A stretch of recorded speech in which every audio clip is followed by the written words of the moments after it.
तंबाकू नोशी सेहत के लिए मुज़र है, हाथ जल जाएगा। जिस बात पर इंसान खुद अमल ना करता हो ना, दूसरे को उसकी नसीहत करना मुनाफिकत है। ये बात मैं इसलिए नहीं कह रहा कि तुमने मेरी सिगरेट छुड़ा दी और खुद तुम लंबे लंबे कश लगा रहे थे। ये मैं इसलिए बोल रहा हूं कि तुमने मुझे रूना के बारे में कोई बात, कोई जिक्र करने से मना किया। और माजिद भाई,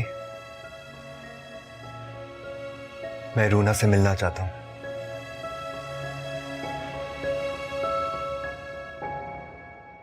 जाना ही था तो उसी मुल्क जाती जहां वो है, जहां वो रहता है, जिसके गिफ्ट समेट समेट के इस बैग में रख रही हो। ये मुझे रानिया ने दिया था। जो रानिया ने दिया था वो तुम्हारे दाएं हाथ में है, जो बाएं हाथ में है वो तुम्हें जैन ने तुम्हारी बर्थडे पर दिया था। एक दफा फिर से सोच लो। ऐसा करते हैं, फ्रांस चलते हैं। जिसके लिए घर बार, माँ बाप, सखी सहेली सबको छोड़कर जा रही हो, उससे एक बार बात तो कर लो, उसको मना तो लो। उसने मिलना होता तो वो छोड़कर नहीं जाता। और जहां तक घर वर छोड़ने की बात है, ये मैं तुम्हारी वजह से छोड़ के जा रही हूँ।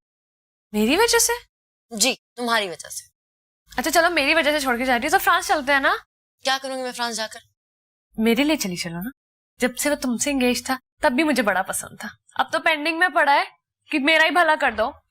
एक बात कहूं, बुरा ना मान, तुम्हारा भला करना ना किसी इंसान के बस में नहीं है। अल्लाह ही तुम्हारा भला करेगा। और प्लीज उसका नाम बार बार लेके मुझे तकलीफ ना दो।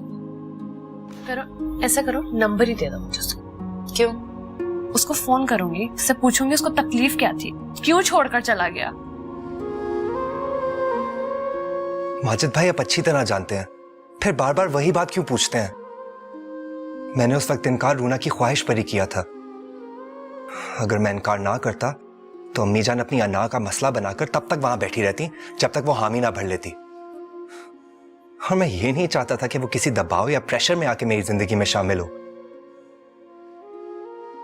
मैं किसी बोझ की तरह नहीं, एजाज की तरह उसे मेरी जिंदगी में शामिल करना चाहता था।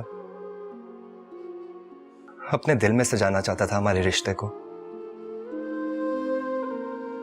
मैं रूना की ख्वाहिश पर रूना का होना चाहता था माजिद भाई। अब तो सब कुछ खत्म हो चुका है। जैसे कि तुमने खुद कहा था कि चूंकि वो तुमसे मोहब्बत नहीं करती इसीलिए उसने शादी से इनकार कर दिया था, तो अब क्यों मिलना चाहते हो उसे? एक बार उसे रूबरू बैठा के उसके मुंह से सुनना चाहता हूं मैं। क्या करेगा वो सुन के? वो भी रानिया की तरह मेरी कहानी को मनगढ़ंत किस्सा समझेगा या कोई फिल्मी कहानी समझेगा और नजरअंदाज कर देगा। रानिया के अलावा कौन जानता था मुझे इतना? कोई और था जो मुझे इतने करीब से देख सकता था? जब उसी की आंखों ने मुझे धुंधला दिया तो जैन कैसे यकीन करेगा? तो अपने ईमेल के आइडिया अपने पास रखो। लेकिन तुम्हें नहीं लगता कि तुम्हें एक आखिरी कोशिश करनी चाहिए? जैन के सामने मेरी खामोशी का भरम रह गया, यही मेरे लिए बहुत है। तुम्हारे लिए होगा, उस लड़की के लिए कुछ नहीं है। बेचारी तो अपना जुर्म तलाश करती फिर रही होगी यार। उसे किस बात की सजा मिली ये सोच रही होगी, और अपनी दादी को याद करने के बहाने तुम्हारे बारे में सोच रही होगी जैन।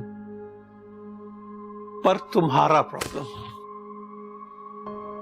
जैन, तुम्हारा प्रॉब्लम यह है कि जब तक कोई लड़की तुम्हें लिख कर यह नहीं देगी कि वो तुमसे मोहब्बत करती है, शायद तुम्हें यकीन ही नहीं आएगा। पर रूना उन लड़कियों में से नहीं है यार जो आई लव यू बोल देती हैं। वो तो उनमें से भी नहीं है जो आई लव यू टू कह देती है। यार उस बच्ची का जो ब्रॉटअप, जिस तरह से उसका ब्रॉटअप हुआ है ना, उस जैसी लड़की इस सदी में कोई नहीं होगी। Zan, she's a pure daughter. मुझे उससे मिलना है माजिद भाई।